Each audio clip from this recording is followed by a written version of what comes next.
Hello friends, good evening.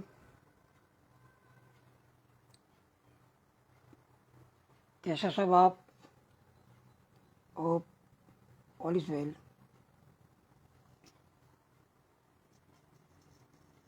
Hello.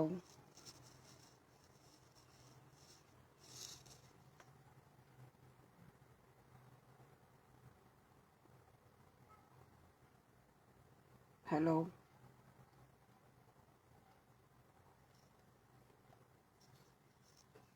Yes, આજનો આપણો topic છે family court act. Family court, family, આ બધા શબ્દો સમજવામાં બહુ સહેલા છે. ફેમિલી એટલે શું? કદાચ આપણે માનીએ કે માતા પિતા, પિતા પુત્ર, બેટી, પત્ની, આપણે ફેમિલી. પણ એને વિશાળ અર્થમાં સમજો. ફેમિલી માત્ર માતા પિતા કે આપણા બાળકો કે પત્ની ના આવે. મામા મામી, કાકા કાકી, દાદા દાદી, ફોઈ ફુવા, આ જે આપણા નજીકના સગા છે એ પણ આપણું કુટુંબ કહેવાય. અને આ જ કુટુંબના કારણે કુટુંબનો પ્રેમ મળતો હોય ત્યારે આ કુટુંબ સુખી કુટુંબ કહેવાય. કાયદા ત્રણ પ્રકારના છે. એક તો પબ્લિક લો, બીજો પર્સનલ લો અને ત્રીજો પ્રાઇવેટ લો. પબ્લિક લો સામાન્ય રીતે દરેક વ્યક્તિને લાગુ પડે. માનો કે આઈપીસી છે, સીઆરપીસી છે, એવિડન્સ એક્ટ છે, આ બધા જનરલ લો છે. એ બધા પબ્લિક લો કહેવાય, દરેક વ્યક્તિને લાગુ પડે. પર્સનલ લો માત્ર પતિ પત્ની, પિતા પુત્ર, માતા પિતા, આ જે નજીકના છે, રૂઢિ પ્રમાણે, રિવાજ પ્રમાણે, ધર્મ પ્રમાણે એને પર્સનલ લાગુ પડે. આ જે વ્યક્તિગત કાયદાઓ છે એ વ્યક્તિ પૂરતા સીમિત હોય છે, એને પબ્લિક સાથે કોઈ લેવા દેવું હોતી નથી. જ્યારે પબ્લિક કાયદા દરેકને લાગુ પડે છે. કુટુંબમાં પણ જોઈન્ટ ફેમિલી હોય, સ્વતંત્ર ફેમિલી હોય, એક સિંગલ ફેમિલી પણ હોય, પૈતૃક ફેમિલી હોય, માતૃતરફી ફેમિલી પણ હોય. જેનું સંચાલન જ્યાં પિતૃતરફી હોય એનું સંચાલન પિતા કરતા હોય કે દાદા કરતા હોય, માતૃતરફી હોય તો એનું સંચાલન દાદી કરતા હોય.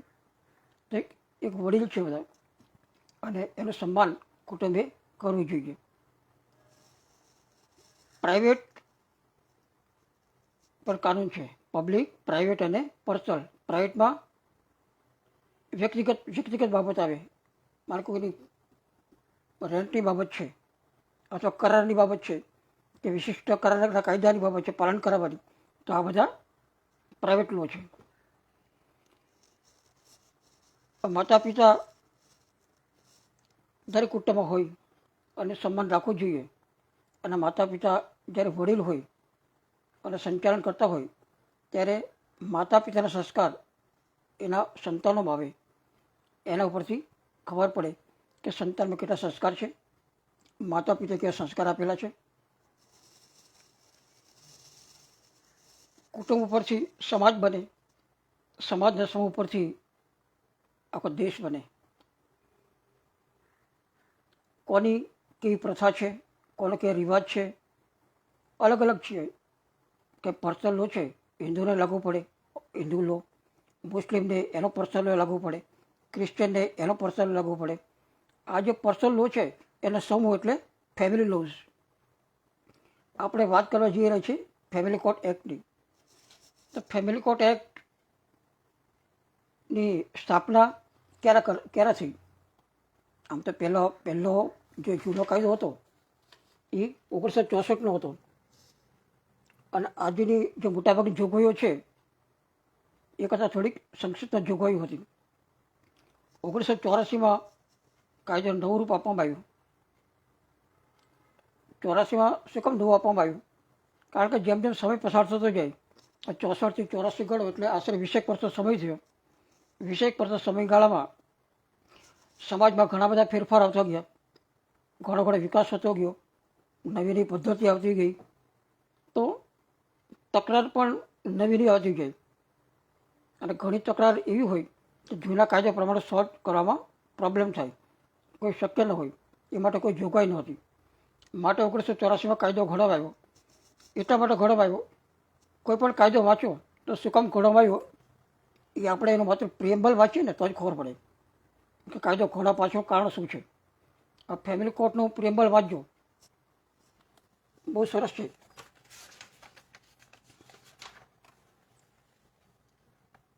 લગ્ન અને કૌટુંબિક બાબતો સંબંધી તકરારોમાં સમાધાન પ્રોત્સાહન આપવા. પહેલો શબ્દ શું છે કે લગ્ન જેવી કોઈ તકરાર હોય તો પહેલી બાબત સમાધાન. કારણ કે આપણો ભારત દેશ છે કુટુંબ પ્રધાન દેશ હતો. પશ્ચિમી સંસ્કૃતિમાં જેમ જેમ લોકો જતા ગયા એમ કુટુંબ પ્રથા તૂટતી ગઈ, ઘર તૂટતા ગયા. આજે આપણે જોઈએ છીએ કે લોકો અલગ અલગ અલગ અલગ રહેતા હોય છે, માતા પિતા અલગ રહેતા હોય, બાળકો અલગ રહેતા હોય, નાના નાના બાળકો બિચારા કા કોઈ બેન સાથે રહેતા હોય, કાં પછી ખોડિયા ઘરમાં રહેતા હોય. આવી સ્થિતિ નિર્માણ થયું આજના સમયમાં, કારણ કે વિકાસ થતો ગયો. અને આવા જ્યારે પતિ પત્ની એકલા રહેતા હોય ત્યારે સ્વાભાવિક છે કોઈ તકરાર થવાની નાની મોટી, પરંતુ ઘર ન ભાંગે, કુટુંબ ન તૂટે, માટે સમાધાન પ્રોત્સાહન આપવા માટેનો આ કાયદો બનાવ્યો. કે પહેલું જ એને અમુકમાં ઉમેર્યું કે લગ્ન અને કૌટુંબિક બાબતો સંબંધિત તકરારમાં સમાધાન પ્રોત્સાહન આપવા અને તેના ઝડપી સમાધાનની ખાતરી કરવાની દૃષ્ટિથી કૌટુંબિક ન્યાયાલયની સ્થાપના કરવી. ઝડપી એટલા માટે કે જેટલો ડિલે કરો એટલું નુકસાન છે. ફેમિલી કોર્ટ આશય છે કે લગ્ન પ્રથા ચાલુ રહે, કુટુંબ ચાલુ રહે, લગ્ન તૂટે નહીં, ઘર તૂટે નહીં, માતા પિતા રઝળી ન પડે, માતા પિતાનું સન્માન થાય, બાળકો પણ માતા પિતા સાચવી શકે. આ એનો મુખ્ય હેતુ હતો અને એ માટે આ કાયદો સ્થાપવામાં આવ્યો. આ કાયદો સામાન્ય રીતે આખા ભારતમાં લાગુ પડે. હવે આજ સુધી આપણે જોતા હતા કે જમ્મુ અને કાશ્મીરને લાગુ નહોતો પડતો દરેક કાયદામાં, પરંતુ 2019માં તારીખ 30/10/19 રોજ જમ્મુ કાશ્મીર રીઓર્ગેનાઇઝેશન એક્ટ પસાર કરવાયો અને જમ્મુ અને કાશ્મીરને સ્વતંત્ર રાજ્યનો દરજ્જો અપાયો. અને તે તારીખથી જે કાયદા લાગુ પડ્યા એ બધા જમ્મુ અને કાશ્મીરને પણ લાગુ પડ્યા. એટલે ફેમિલી કોર્ટ એક્ટ છે એ 30/10/19 પહેલાં લાગુ નહોતો પડતો, પણ 30/10/19 પછી જમ્મુ અને કાશ્મીરને પણ લાગુ પડે છે. ફેમિલી કોર્ટની સ્થાપના ક્યાં થઈ શકે? સામાન્ય રીતે રાજ્ય સરકાર જે ટાઉન અથવા સિટી કે શહેરની વસ્તી સામાન્ય 10 લાખની હોય ત્યાં સ્થાપી શકે. અને એ માટે હાઈકોર્ટની સાથે પરામર્શ કરે, વિનિમય કરે અને કોર્ટની સ્થાપના કરી શકે. જ્યાં લાગે કે તકરાર વધારે છે તો એક કરતાં પણ વધારે ન્યાયાધીશની નિમણૂક કરી શકે. કયા કયા વિસ્તારો ફેમિલી કોર્ટમાં આવી શકે, સમાવી શકે, એ પર રાજ્ય સરકાર જાહેરનામાથી નક્કી કરી શકે કે આ પર્ટિક્યુલર એ નામની કોર્ટની જ્યુરિડિક્શન આટલું, બી કોર્ટનું જ્યુરિડિક્શન આટલું. એ વિસ્તાર પ્રમાણે રાજ્ય સરકાર હાઈકોર્ટ સાથે પરામર્શ કરીને જાહેરનામાથી વિસ્તાર નક્કી કરી શકે. હવે ફેમિલી કોર્ટ સ્થાપી દીધી, સેક્શન 3 નીચે એની સ્થાપના થઈ ગઈ. સેક્શન 4 નીચે શું થઈ શકે? સેક્શન 4 છે એ ન્યાયાલયની ન્યાયાધીશ એપોઇન્ટમેન્ટની છે. તો એપોઇન્ટમેન્ટ કોની થઈ શકે? ફેમિલી કોર્ટમાં સેક્શન 4 બહુ સ્પષ્ટ લખ્યું છે. સેક્શન 4(3) જોજો, એક થોડા વાંચીને બતાવું છું કે એવી વ્યક્તિની નિમણૂક કરવી કે જે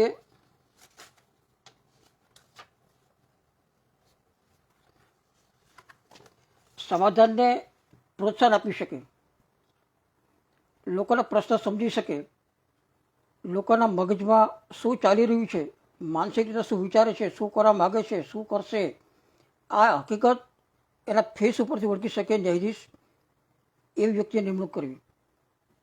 તો એવી વ્યક્તિ શોધવા માટે ઓછામાં ઓછા અનુભવ પણ જોઈએ.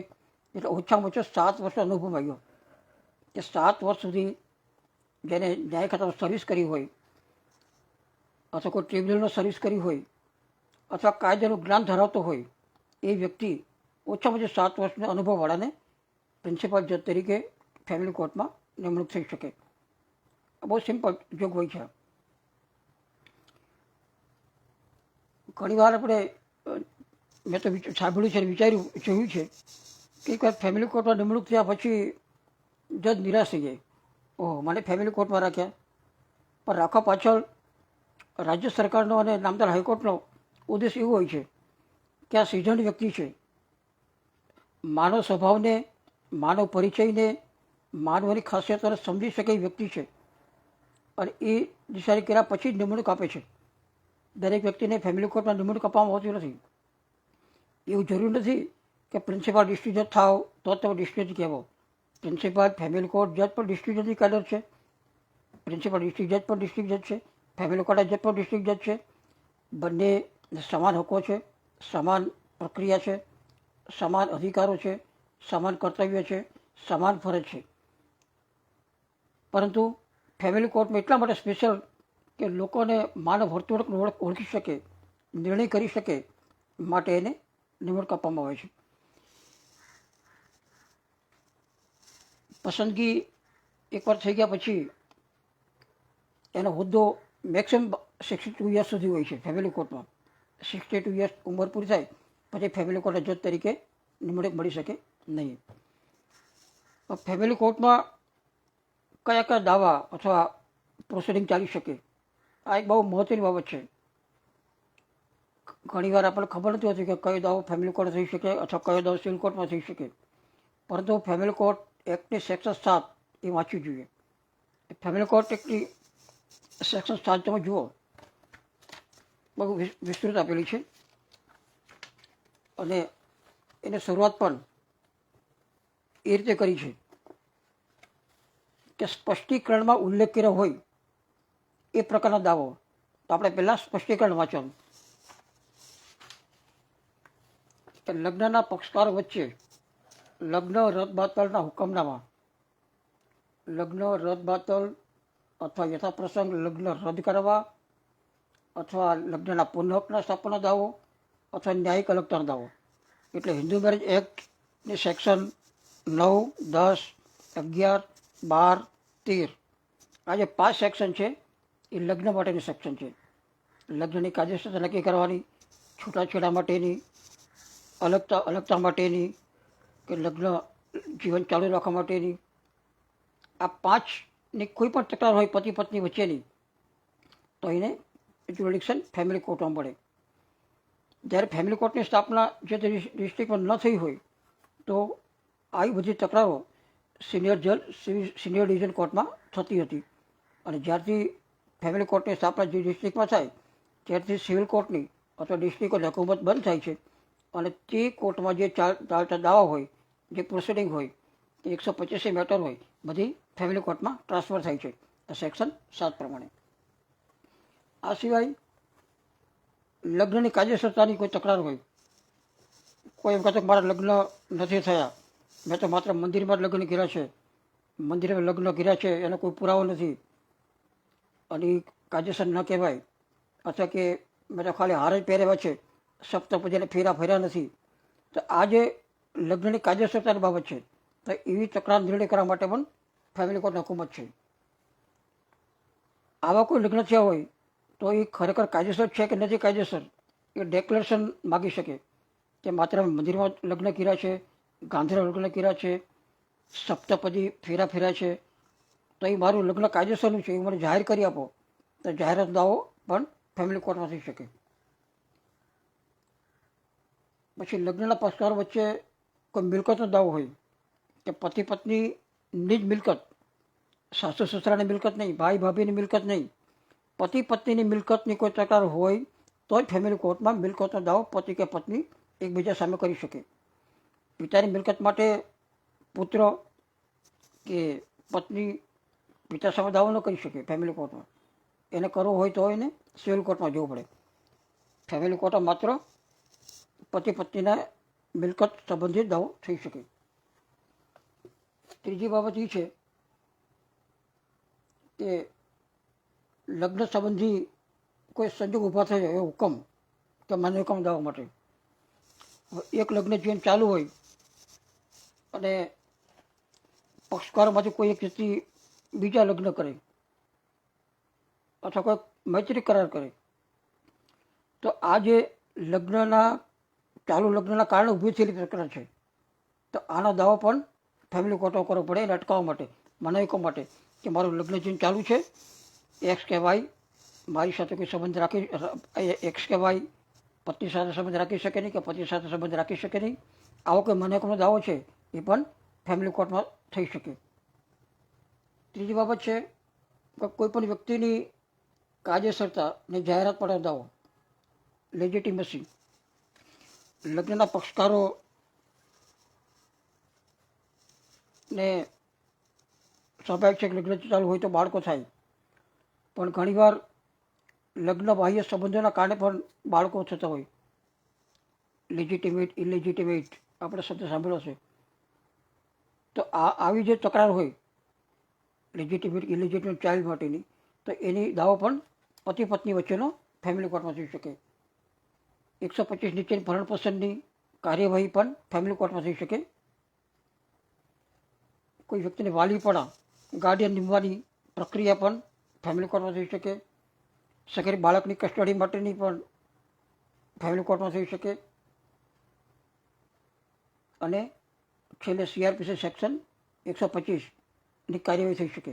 આ સેક્શન 7 છે, એકવાર ધ્યાન ઉપર આવી જાય પછી આપણે કોઈ પક્ષકારને કહી શકીએ કે આપણે આ મેટર છે ફેમિલી કોર્ટમાં થઈ શકે, આ મેટર છે સિવિલ કોર્ટમાં થઈ શકશે.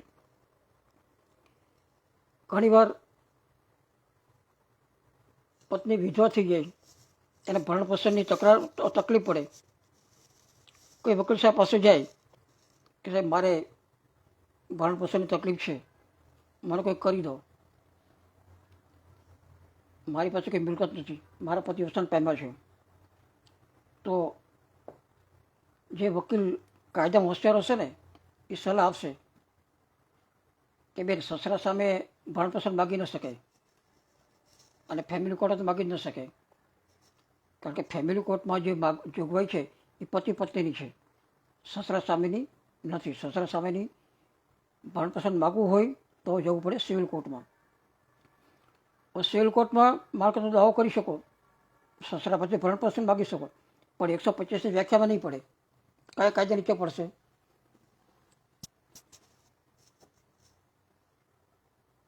બતાવશો કોઈ? વિધવા પત્નીને સસરા પાસેથી ભરણ પોષણ મેળવવું હોય તો કયા કાયદા નીચે મળી શકે?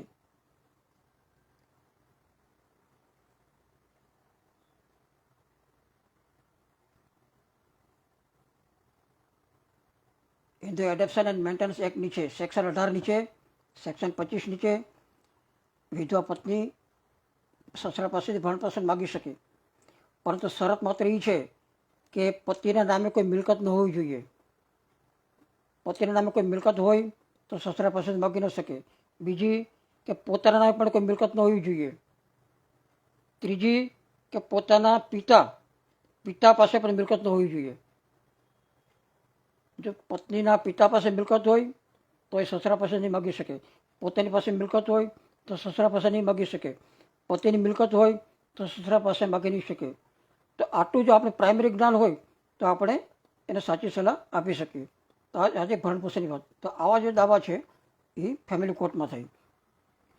સેક્શન 8 છે એ હુકુમતો બાદ કરી છે કે જ્યાંથી ફેમિલી કોર્ટની સ્થાપના થાય જે તે જિલ્લામાં ત્યારથી ડિસ્ટ્રિક્ટ કોર્ટની હુકુમત અને સિવિલ કોર્ટની હુકુમત બંધ થાય છે અને ફેમિલી કોર્ટમાં નિહિત થાય છે. સેક્શન 9 છે એ સમાધાન માટેની છે. સેક્શન 9માં મેન્ડેટ આપેલો છે કે કોઈ પણ દાવો દાખલ થાય કે અરજી દાખલ થાય તો પ્રિન્સિપાલ જજની ફરજ છે કે સમાધાન માટે 100% પ્રયત્ન કરવાના. લાગે કે સમાધાન શક્યતા છે તો ટૂંકી તારીખ પણ આપવાની. જરૂર લાગે તો કન્સિલેશન પણ મોકલવાની, અથવા પોતે પણ કન્સિલેટર નિમી શકે વ્યક્તિગત ધોરણે, અને કન્સિલેટરને કહી શકે કે મેટર જરા સોલ્વ થવા પાત્ર છે, આપ સહાય કરો. તો આ મેટર સેક્શન 9 નીચે સમાધાનની જોગવાઈથી પણ પૂરી થઈ શકે છે. સેક્શન 10 છે સામાન્ય કાર્યરીતિ છે. સામાન્ય કાર્યરીતિ તો કોર્ટ આપણે જનરલ જે પ્રોસેસ ચાલતી હોય એ પ્રમાણે છે. Section 11 in camera. ઘણીવાર તકરાર એવા પ્રકારની હોય કે અન્ય કોઈ વ્યક્તિ ન જાણે એ સારું હોય, બંધ બાણે એની મેટર ચલાવવી પડે. ઇન કેમેરા એ સેક્શન 11માં જોગવાઈ છે. સેક્શન 11 પ્રમાણે કમ્પલસરી નથી, પરંતુ ન્યાયાધીશને લાગે અથવા પક્ષકારની અરજી પરથી પક્ષકારને લાગે કે આ જે મેટર છે એમાં અમુક મુદ્દા એવા છે કે જે જાહેર કરવા પાત્ર નથી, જાહેર કરવાથી બંનેમાંથી કોઈ પક્ષની બદનામી થયું છે અને સમાજમાં એને નીચે જવું પડ્યું છે, તો આવી વિનંતીથી પક્ષકારની અરજી પરથી અથવા ન્યાયાધીશ પોતાની રીતે પણ કેસને સમજ્યા પછી ઇન કેમેરા ચલાવવાની પરવાનગી આપી શકે. અને ઇન કેમેરા પરવાનગી આપી હોય ત્યારે માત્ર પક્ષકાર અને એના વકીલ સિવાય કોર્ટરૂમમાં કોઈ હાજર હોઈ શકે નહીં. સેક્શન 13 છે કાનૂની રજૂઆત કરવાનો અધિકાર. ફેમિલી કોર્ટ એક્ટમાં પક્ષકારો વતી રજૂઆત કરવા માટે વકીલ મિત્રને કોઈ પરવાનગી નથી સેક્શન 13માં. જો પરંતુ સુપ્રીમ કોર્ટના અને નામદાર હાઈકોર્ટના અલગ અલગ ચુકાદાના આધારે એવું ઠરાયું કે પક્ષકારો જ્યારે અશિક્ષિત હોય, કાનૂની દાવપેચ જાણતા ન હોય, કાયદાની જોગવાઈની ખબર ન હોય, ત્યારે કમસે કમ એને કાનૂની માર્ગદર્શન મળી રહે, સહાય મળી શકે, તો એને એનિમસ ક્યુરી એટલે કે ન્યાય મિત્ર તરીકે કોઈની નિમણૂક અદાલત કરી શકે. અને આ ન્યાય મિત્ર નિમણૂક જો અદાલત કરે ત્યારે એનો જે ફીનો ખર્ચ છે એ રાજ્ય સરકાર ચૂકવવાનો હોય છે. અને પછી પરવાનગીના આધારે પણ અત્યારે તો વકીલશ્રીઓને પરવાનગી આપે છે કે પક્ષકાર વતી કેસની રજૂઆત કરી શકે, એ સેક્શન 13માં છે. પરંતુ કોઈ વ્યક્તિ એઝ એ રાઇટ માગણી કરી શકે નહીં કે હું આને વકીલ છું, મારે વકીલ તરીકે રહેવું છે. સેક્શન 13 મેન્ડેટ છે, જોગવાઈ જ નથી, છતાં જે જોગવાઈ છે પરવાનગીથી છે, અદાલતની પરવાનગીથી રોકાઈ શકો અને મદદ કરી શકો. અથવા એનિમસ ક્યુરી, આપણે અદાલત રિક્વેસ્ટ કરે કે આ પાર્ટીનો આપણે કેસ છે, આપણે લડવાનો છે, આપની જે કંઈ મહેનતાણું હશે વ્યાજબી એ સરકાર ચૂકવી આપશે, તો આપ એની રજૂઆત કરી શકો. સેક્શન 14 છે એ પ્રક્રિયા છે, પ્રોસિડિંગ ચલાવવા માટે પ્રક્રિયા છે.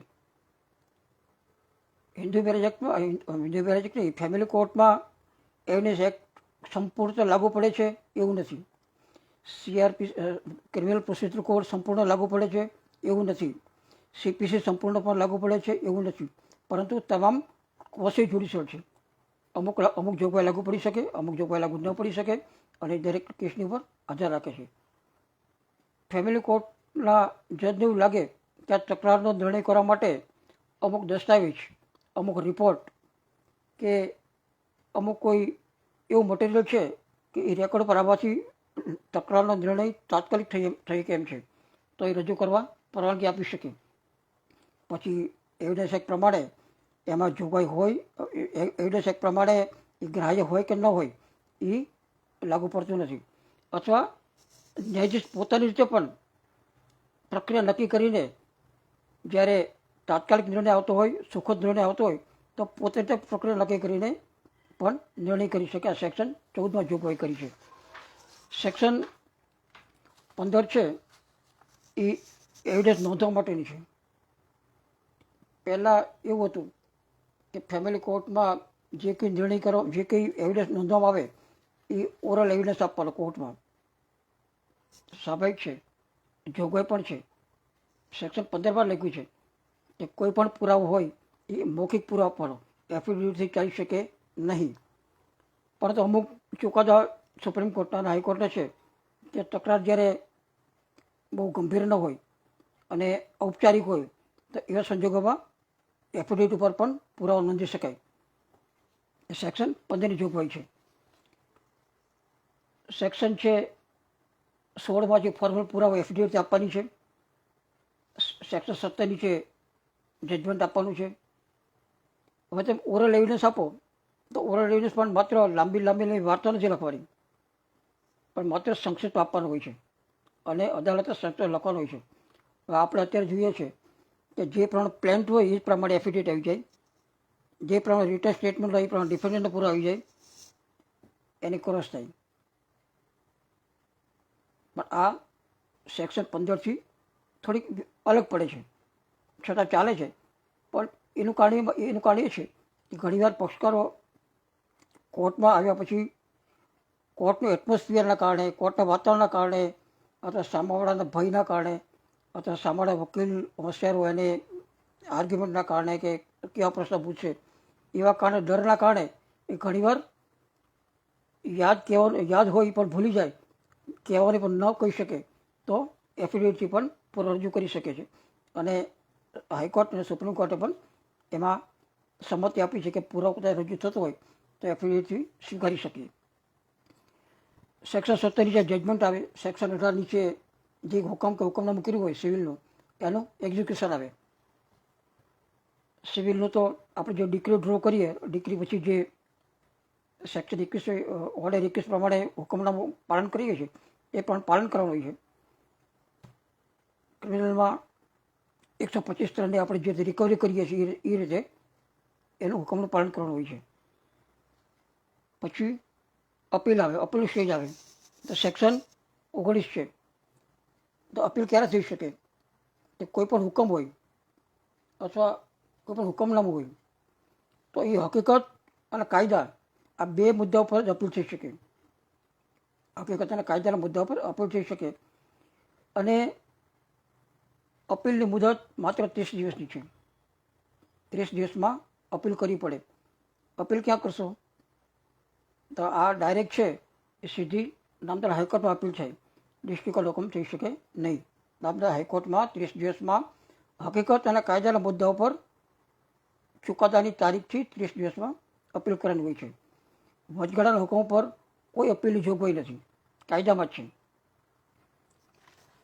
આ દાખલ થયાથી આ સુધીની પ્રક્રિયા છે. કાયદો બહુ નાનો છે પણ સમજવા માટે બહુ અઘરો છે, કારણ કે તકરારો અલગ તકરાર આવતી હોય છે. પતિ પત્ની વચ્ચેની તકરાર, જે કે બંધ પાણીની ઘણીવાર તકરાર હોય છે. ઘણીવાર ઉંમરાની બહાર પણ તકરાર ન જઈ શકે એવી તકરાર હોય છે. તો આવી જે તકરાર નિર્ણય છે ઘર બેઠે પતે એમ નથી, પતિ પત્ની સમજી શકે એમ નથી, બંને એકબીજા પર અડગ છે, તો ન છૂટે કોર્ટમાં જાય છે. કોર્ટમાં ગયા પછી પણ અદાલતના ગળે ઉતારવી પડે હોત. કદાચ જજ સાહેબ સારા હોય, સમજી શકે એમ હોય, માનવ જીવનનો અભ્યાસ કર્યો હોય, એની વર્તણૂકનો અભ્યાસ કર્યો હોય, જાણતા હોય, સંજોગો ઓળખી શકતા હોય તો પ્રશ્ન સમજી શકે અને ઇન કેમેરા ચલાવી શકે, નિર્ણય કરી શકે અથવા સમાધાન માટે પ્રયત્ન કરી શકે અને નિર્ણય કરી શકે.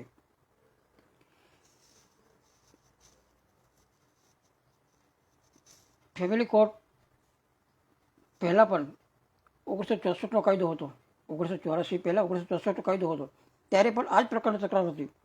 પણ ત્યારનો સમય અલગ હતો, કારણ કે સમાજે નક્કી કરતો કે કોને કેટલી સજા કરી, કેટલો દંડ કરવો, અને ખાપ પંચાયત બેસતી અથવા નાત બેસે, નાતમાં નક્કી થતું કે ભાઈ તમારી દીકરી રહેતી નથી, તમારો દીકરો રાખવા માગતો નથી, તો નાતના હિસાબે તમે આ પ્રકારે નાતને પૈસા ભરી દો, રકમ ભરી દો અને છૂટા પડો, અથવા ભાઈ તો લઈ જાય. એ નાત નક્કી કરતી હતી. અત્યારે ઘણી સમાજમાં એવું છે, નાત નક્કી કરે છે અને પછી કોર્ટમાં આવે છે, પરંતુ એટલી બધી વેલ્યુ નથી, કારણ કે સમય બદલાતો ગયો અને જ્યાં સુધી કોર્ટનો હુકમનામું ન મળે ત્યાં સુધી કાયદેસરતા મળતી નથી. આજના સમયમાં અભ્યાસનું પણ મહત્ત્વ વધી ગયું, લોકોને ભણવા માટે બહાર જવું પડે છે. કોર્ટે દીકરી વિના પરદેશમાં કોઈ લઈ શકે નહીં, જઈ શકે નહીં. કોર્ટે દીકરી પહેલાં જોઈએ. તો આવા જે બધા પ્રશ્નો હતા એના કારણે કોર્ટમાંથી હુકમ લેવાની ફરજ પડે છે. પ્રશ્ન એવો થાય કે ફેમિલી કોર્ટમાં લોકો આવે છે શું કરવા? તેમ ઘર માટે પૂરો નથી કરી આપતા. ફેમિલી કોર્ટમાં આવવાનું કારણ એ છે કે ઘરવાળાને સમજાવવા છતાં પતિ કે પત્ની માને એમ નથી, એટલે કે પુત્ર કે પુત્ર બધું માને એમ નથી. એનું એક કારણ છે. આજે મારા અનુભવ ફેમિલી કોર્ટ જજ તરીકે માત્ર 5.5 વર્ષનો છે. એ પહેલાં હું ઈડીજી હતો. ઈડીજી વખતે હું 8 વર્ષથી પોક્સોની કોર્ટ ચલાવી છે, પોક્સો કોર્ટ ચલાવી છે. એટલે મેં તો બહુ જોયું છે કે જે માતા પિતા અને પુત્ર પુત્રીની જે તકરાર હોય છે એ ઘણીવાર આપણા સમજથી બહારની હોય છે. પણ એનું કારણ અત્યારનું ફેસબુક, વોટ્સઅપ, જાત જાતના મેસેજો, જાત જાતના વિડીયોઝ, સોશિયલ મીડિયા, લોકોની દેખાદેખી, આ જે કારણ છે ને, આ કારણથી કલ્ચર આખું બદલાતું જાય છે. અને એ કલ્ચર બદલાતું જાય છે અને એમાં પછી પાશ્ચાત્ય સંસ્કૃતિ ઉમેરાય. પાશ્ચાત્ય સંસ્કૃતિ ઉમેરાય એટલે બાજુવાળા ઘરનાવાળા પાસે મોટરસાઇકલ હોય, મારી પાસે મોટરસાઇકલ ન હોય તો હું કહું મારી પાસે મળતી એટલે હું માગું. બાજુવાળા પાસે ગાડી હોય, મારી પાસે ન હોય એટલે મારી ઈચ્છા થાય કે મારે ગાડી નથી. કોઈ સારા કપડાં પહેરી નીકળે, કોઈ સારા જ્વેલરી પહેરી નીકળે, કોઈ સારા ડ્રેસ પહેરી નીકળે તો ઈર્ષા થાય કે મારી પાસે કેમ નથી. તો એ જ ઈર્ષા એક માનસિક તત્વ ઉમેરાતું જાય મગજમાં. અને પોતે પણ એવું કંઈ મેળવું છે એટલે મેળવવા માટે પ્રયત્ન કરે. ઘણીવાર આવક હોય ન હોય, આવક હોય તો સ્વાભાવિક છે તે મેળવી શકે, આવક ન હોય તો પછી બીજા રસ્તા અપનાવે. જે બીજા કોઈ રસ્તા અપનાવે તો ઘણીવાર કોઈ કાયદા વિરુદ્ધ રસ્તો હોય એના કારણે પણ કોર્ટ આવવું પડે. આજના મોટાભાગના લગ્ન એરેન્જ મેરેજ નથી હોતા. મોટાભાગના લગ્ન એરેન્જ મેરેજ હોતા નથી. માતા પિતા પહેલાંના સમયે માતા પિતા નક્કી કરતા એરેન્જ મેરેજ અને એ લગ્ન ટકી રહેતા હતા. આજે લગ્ન પહેલાં જે સંબંધો હોય છે એ લાંબા સંબંધ હોય છે, લાંબા સમય હોય છે. એકવાર લગ્ન કર્યા પછી 3-4 મહિના જાય પછી સંબંધ કટી જાય છે, સીધા કોર્ટમાં આવી જાય. આ એક ખરાબ ચિહ્ન છે, ખરાબ દશા છે. એ સારી નિશાની નથી, સારા સમાજ માટે સારી નિશાન નથી.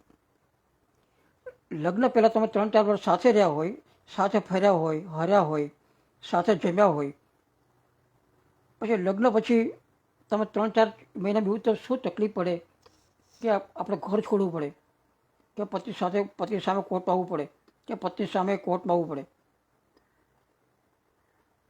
આ એક વિચાર જેવો બધો છે. કારણ કે પહેલાં સ્વતંત્રતા હતી, ગમે તે કરી શકતા હતા. લગ્ન થયા પછી થોડી સ્વતંત્રતાનો કાપ મુકાણી છે. માતા પિતા છે, સાસુ સસરા છે, નણંદ છે, જેઠ છે, જેઠાણી છે, આ બધા સાથે હોય, સ્વતંત્રતાનો કાપ મુકાય એટલે થોડીક માનસિક વિડંબણા ઊભી થાય. એમાંથી નાની નાની બાબતે તકરાર ઊભી થાય. આ તકરારના કારણે લગ્ન જીવન ભાંગવાના આરે આવે. જો બંને પતિ પત્ની શાંતિથી પોતાના પ્રશ્ન નિરાકરણ કરી શકતા હોય તો સવાલ નથી. પરંતુ બંને, મેં જોયું છે, મને અનુભવ કહે છે કે બંને પોતાના મુદ્દા પર ફિક્સ હોય, નહીં મારે તો ચલાવ્યું જ નથી, નહીં મારે રહેવું જ નથી. આપણે કહેવું પડે કે ભાઈ જે લગ્ન કર્યા જે 3 મહિના થયા છે, તકરાર તારે શું એટલી તકરાર શું હતી? તકરારમાં જો તો કશું તકરાર ન હોય, એક પણ મેજર તકરાર ન હોય, નાની નાની બાબતો કોર્ટમાં આવી જતા હોય અને છેલ્લે સુધી લડવા માટે માનતા હોય.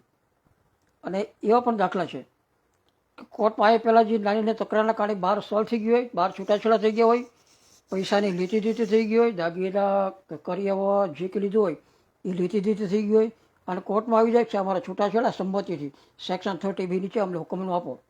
એટલે આપણે તો ખાલી આમ જ બેસી રહેવાનું. વિચારવાનું કે તમે શું જોઈને લગ્ન કર્યા હતા, પૂછીએ કે લગ્ન શું જોઈને કર્યા હતા. કેટલા ટાઈમનું તમે લગ્ન જીવન? તો કે સાહેબ 2 મહિના 3 મહિના. શું તકલીફ પડી? તો સાહેબ અમારે વિચાર મળતા નથી. લગ્ન પછી નહીં વિચાર મળવાના તમારા જે કારણો છે એ કારણો વ્યાજબી કારણો નથી. તો લગ્ન પહેલાં તમે વિચાર કેમ મળતા હતા? લગ્ન પહેલાં પૂછીએ કેટલા ઓળખતા હતા? તમે 4 વર્ષથી તમારી સાથે સંબંધ છે મારો, તો 4 વર્ષમાં તમે ઓળખી ન શક્યા એને, તો લગ્નના 3 મહિના પછી ઓળખી શક્યા ત્યારે ખબર ન પડી કે અમારે વિચાર મળતા નથી. તો આજે ન સમજાય બાબત છે. એટલે ખરેખર આવા કારણો છે ફેમિલી કોર્ટમાં આવે ત્યારે આપણને દુઃખ થાય છે. પણ સમાજ છે, સહન કરી શકીએ નહીં. ઘણીવાર માતા પિતાનો વાંક છે કે મારી દીકરી દુઃખી ન થવી જોઈએ, હવે બાપાને હોય કે મારો દીકરો દુઃખી ન થવો જોઈએ, એ સુખી તો અમે સુખી, એ દુઃખી તો અમે દુઃખી. એટલે ઘણીવાર આ માતા પિતા પણ બાળકોને સમજાવવાને બદલે એને ઢાળ આપી દેતો હોય છે કે ભાઈ તારે રહેવું નથી, છૂટા થઈ જાઓ. એટલે આ જે સ્થિતિ છે, આ સ્થિતિ ખરેખર સારી નથી. કોર્ટો છે, કોર્ટો રહેવાની. આપણે હતા ત્યારે કોર્ટો હતી, આપણે નહોતા ત્યારે કોર્ટો હતી, આપણે નહીં હોય ત્યારે કોર્ટો હશે. પણ આ જે તકરારો છે એ તકરારો તો કાયમ માટે રહેવાની. એટલે મારી સલાહ એક જ છે કે ફેમિલી કોર્ટમાં આવે કે સિવિલ કોર્ટમાં આવે કે ડિસ્ટ્રિક્ટ કોર્ટમાં આવે કે તમારી પાસે કોઈ અસીલ આવે કોઈ પ્રશ્ન લઈને, તો પહેલાંનો પ્રશ્ન સમજો એને ખરેખર પેટમાં શું દુખે છે સમજો. એ ડાયરેક્ટ કહેશે કે મારી પત્ની સાથે બનતું નથી સાહેબ, મારે છૂટાછેડા લેવા છે, સાહેબ મારે પતિ સાથે બનતું નથી, મારે ભરણ પોષણ મેળવવું છે. પણ તમે એને પહેલાં પૂછો કે ભાઈ એવા કયા કારણો ઊભા છે કે તારે છૂટાછેડા લેવા છે, એવા કયા કારણો છે કે તારે ભરણ પોષણ માગવું છે, એવા કયા સંજોગો છે કે તારે અલગ રહેવું પડે એમ છે. આટલી માહિતી તમે મેળવશો તો સાચું બોલશે. પણ આજની આપણે વિચારીએ છીએ કે કોઈ અસીલ આવી ગયો, શું છે સાહેબ કેસ કરો, શાનો કેસ કરો સાહેબ, ભરણ પોષણ માગે, લાવ લઈ લે, જા પરમદી આવજે. ઓલા કમ્પ્લેટ ફોર્મેટ હોય થોડું ફિલઅપ કરી કોર્ટમાં રજૂ કરે.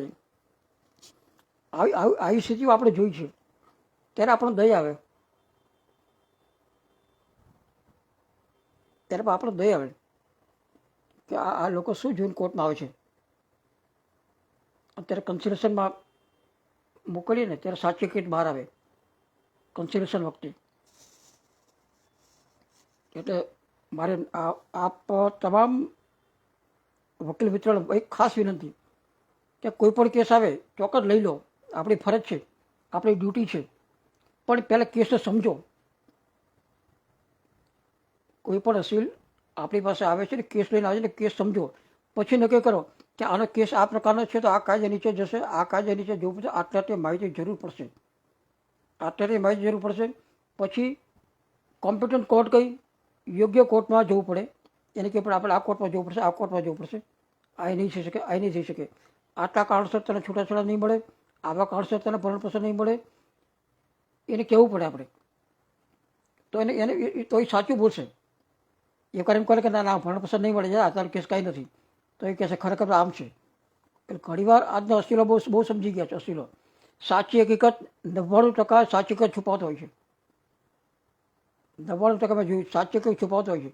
અને જ્યારે એને આપણે પૂછીએ ને કે ખરેખર સાચું બોલ, આ તારો કેસ છે જ ફેંકી દઈશ, ત્યારે કહેશે કે સાહેબ ખરેખર આમ છે, પણ મારે રેકોર્ડ પર લાવવું નહોતું એમ.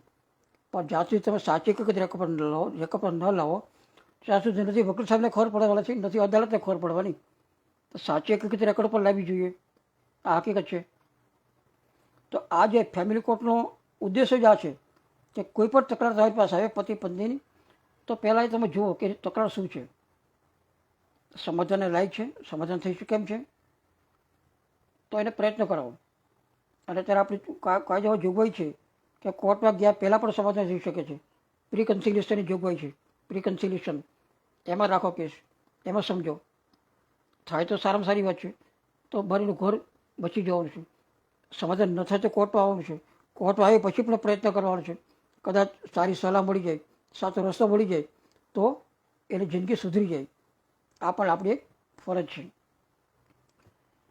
બીજું કાયદા આજે ઘણા એમ કહેતા હોય છે કે અત્યારે કાયદા બહુ સ્ત્રી તરફી કાયદા છે, પુરુષોને અન્યાય થાય છે,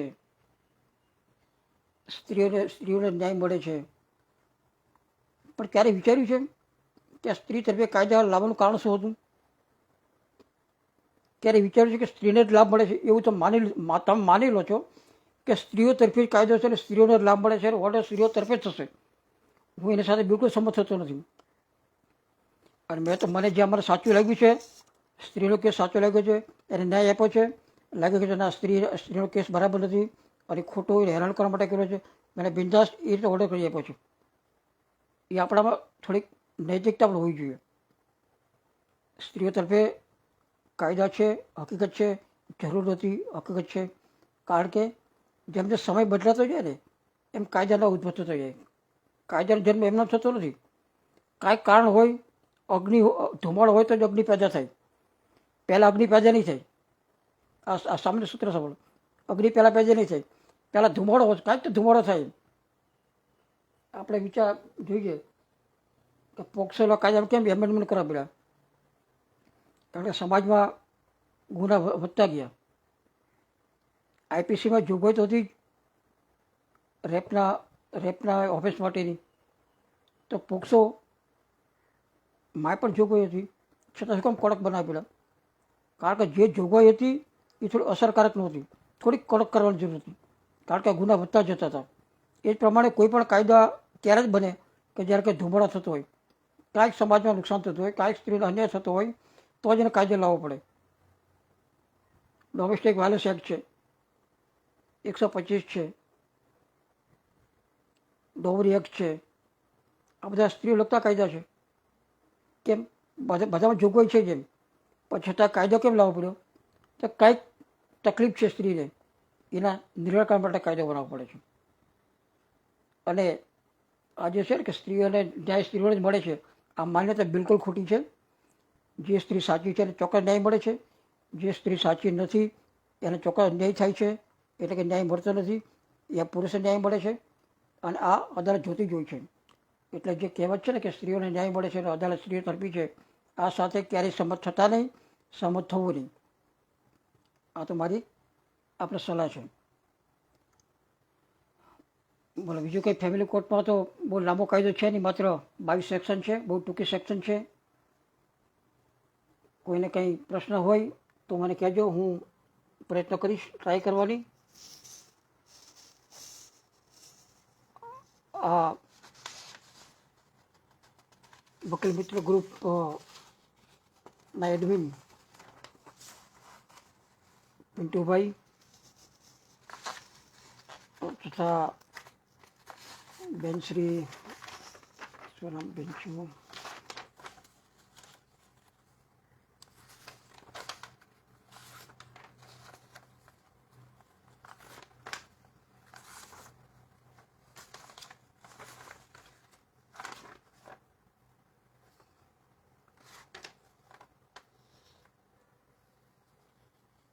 શીતલબેન અને તેમની સમગ્ર ટીમ દ્વારા મને આજના તકે ફેમિલી કોર્ટના સબ્જેક્ટ ઉપર બોલવા નિમંત્રણ આપ્યું, તક આપી, એ બદલ તમારો હૃદય આભાર માનું છું. આપની સાથે અવારનવાર મળવાનું બનશે. શોર્ટ પીરિયડ હતો, પૂરતી તૈયારી થઈ નથી, પરંતુ ફેમિલી કોર્ટ એક્ટ બહુ નાનો કાયદો છે.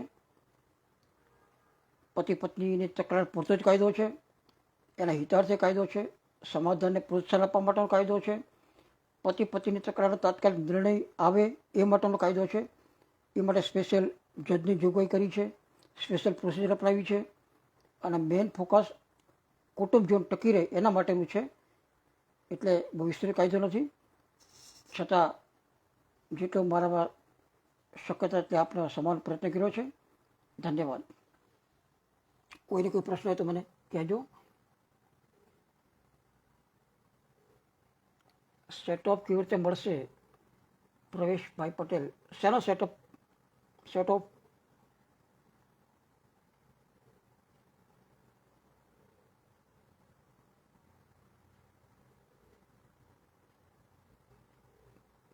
પરેશભાઈ પટેલ નો સવાલ છે કે સર સેટઅપ કેવી રીતે મળશે, સેટઅપ કયા કાયદા નીચે તો,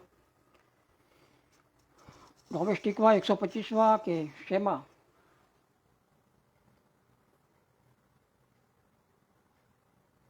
સેટઅપ સામાન્ય સામાન્ય નિયમ એવો સેટઅપનો કે એકવાર કોઈ વચગાળો હુકમ થઈ ગયો હોય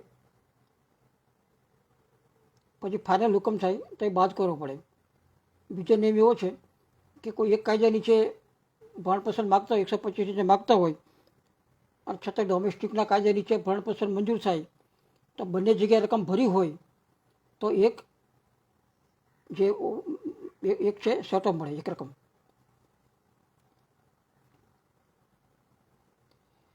મારો નંબર છે દિનેશભાઈ સોસા, મારો નંબર છે 9638 9638 478585.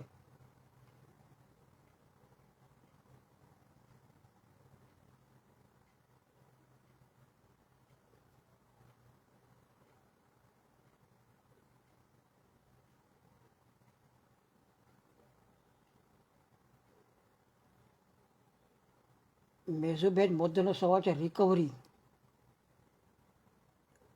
રિકવરી 125ના હુકમની રિકવરી 125(3) નીચે થાય.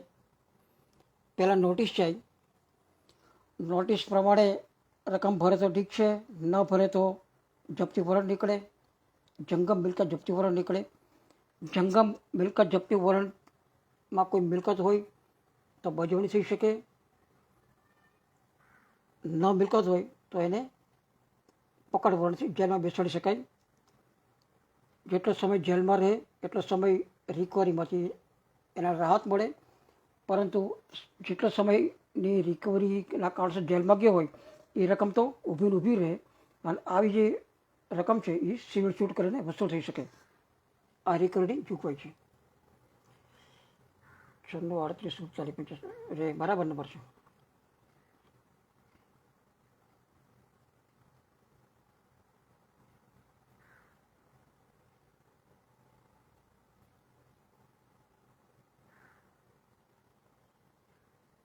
એકસો 25માં રકમ નક્કી થઈ હોય અને ડોમેસ્ટિકમાં નક્કી થઈ હોય તો ગમે તે એક જગ્યાએથી રિકવરી થઈ શકે, બંને જગ્યાએથી રિકવરી થઈ શકે નહીં.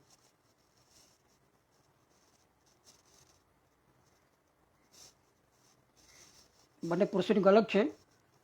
ઘણા ચુકાદા એવા છે કે થઈ પણ શકે અને ઘણા ચુકાદા એવા છે ન પણ થઈ શકે, પરંતુ મેં મારા પ્રમાણે હું એક જ રિકવરી આપતો, બંને રિકવરી નહોતો આપતો.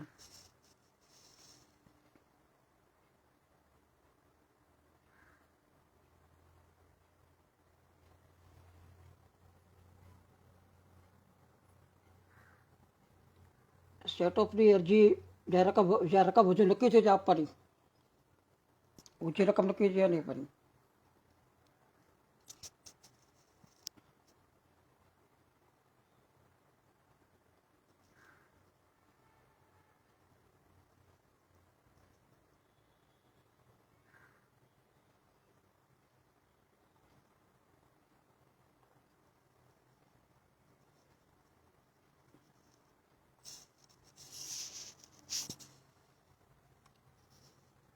આજના લાઈવ વેબિનારમાં જે વકીલ મિત્રો રસ લઈને હાજર છે એમને હૃદયપૂર્વક આભાર માનું છું અને વકીલ મિત્ર પેજ ગ્રુપ તરફથી પણ આભાર માનું છું. અને ઉત્તરોત્તર વકીલ મિત્રો પેજનું જ્યારે શનિવાર હોય છે લાઈવ વિડીયો, ત્યારે વધુ સંખ્યામાં લોકો આવે ઓનલાઈન અને ભાગ લે એ પણ આશા રાખું છું.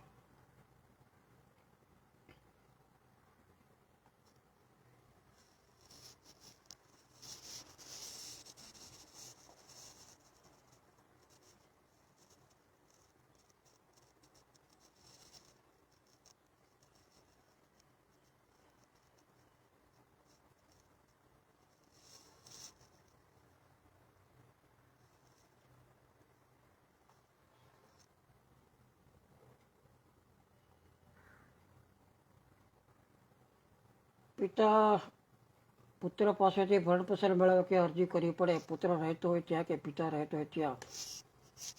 પિતા રહેતા હોય ત્યાં થઈ શકે, પિતૃ રહેતા હોય બની ક્યાં થઈ શકે. કલેક્ટરમાં કરવી પડે, કલેક્ટર પાસે.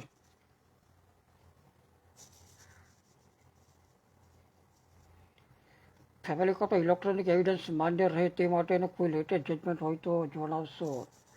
હું છે ને 125ના લેટેસ્ટ જજમેન્ટ રિકર્ડના અને એડ્રેસ એક્ટના એક PDF ફાઇલ મોકલીશું. પિન્ટુભાઈને મોકલી આપીશ. એ આપને PDF ફાઇલો બધાને મોકલી હશે જે કે જજમેન્ટ લેટેસ્ટ છે.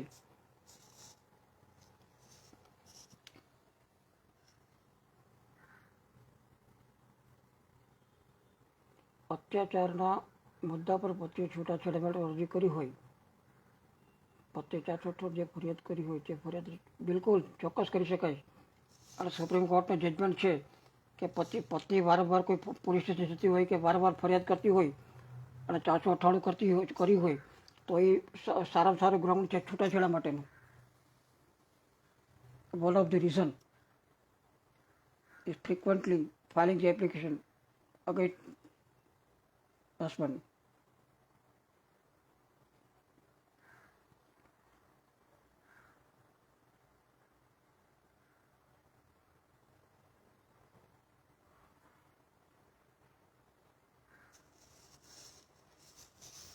પતિ બહાર તો લગ્ન કરીને પ્રદેશ ભાગી ગયા હોય તો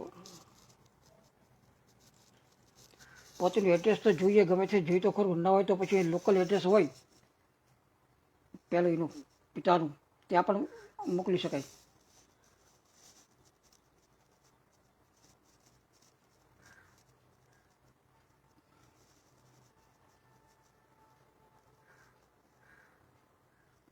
અથવા ઈમેલ હોય, વોટ્સઅપ હોય, નંબર ચાલુ હોય, કોન્ટેક્ટ હોય તો એ દ્વારા પણ મોકલી શકાય.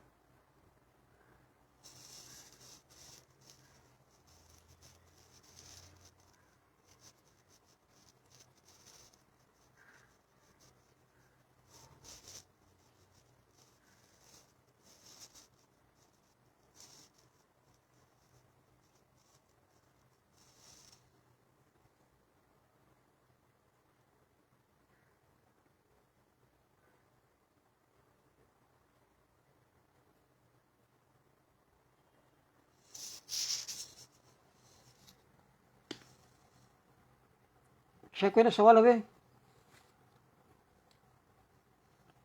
છતાં પતિની તમે સેક્શન 9 અરજી કોર્ટ મંજૂર કરી હોય તો પત્ની પણ પસંદ અધિકાર છે.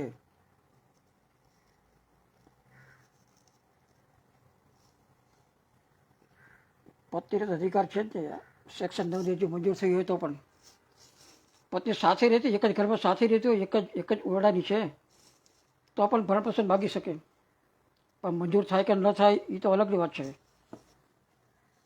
કારણ કે સેક્શન 125માં લખ્યું છે કે પતિથી અલગ રહીને ભરણપોષણ મેળવવા માટે કારણ હોવો જોઈએ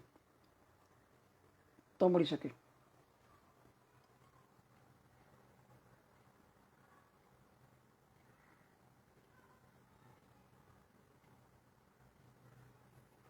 પતિની તરફેણમાં સેક્શન 9ની અરજી મંજૂર થઈ ગયા પછી પતિએ છૂટાછેડા માટે અરજી કરી હોય અને તે મંજૂર થઈ ગઈ હોય તો પછી 125 મેળવવા માટે અધિકાર રહેશે. તે રદ કરવા માટે અરજી કરી શકાય. એકવાર છૂટાછેડાની અરજી ગ્રાન્ટ થઈ ગઈ તો પછી 125 ન થઈ શકે.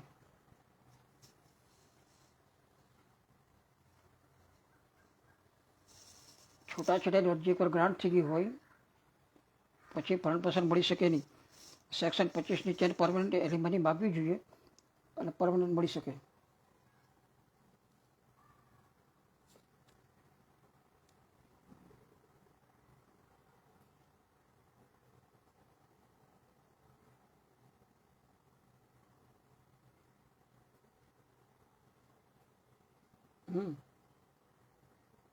પિતાના ઘેર રહેતી હોય, 9 સેક્શન 9 મંજૂર થઈ હોય તો માગી શકાય, રદ કરી શકાય. રદ કરી શકાય 125 સેક્શન 9 મંજૂર થયા પછી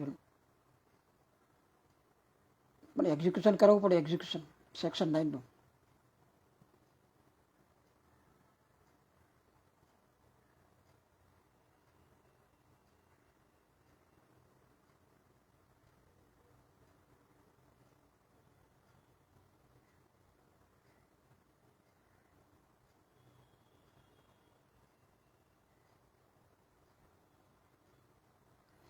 કોઈને કોઈ પ્રશ્ન હોય તો ગમે તે પૂછવાની છૂટ છે. મેં નંબર લખાવ્યું છે, કદાચ કોઈ ન લખે તો ફરી વાર લખી લો.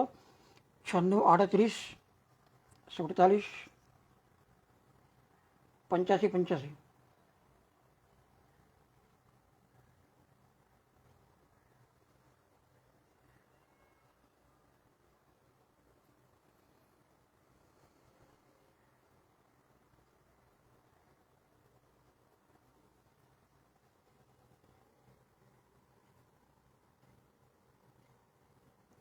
અરજદાર બહાર મંગાવે તો દાખલ થઈ શકે. 125 કે ડોમેસ્ટિક એ માટે જો કોઈ છે એવિડન્સ એક્ટમાં જે છે ને પુરાવો કહે તો નોંધવો લંપ વિટનેસનો એ પ્રકારે એને વાલી ઇષ્ટ મિત્ર મારફતે થઈ શકે, અથવા બહાર મંગાવી જે ભાષા જાણતા હોય જાણકાર વ્યક્તિ ટ્રાન્સલેટર એના દ્વારા પણ થઈ શકે.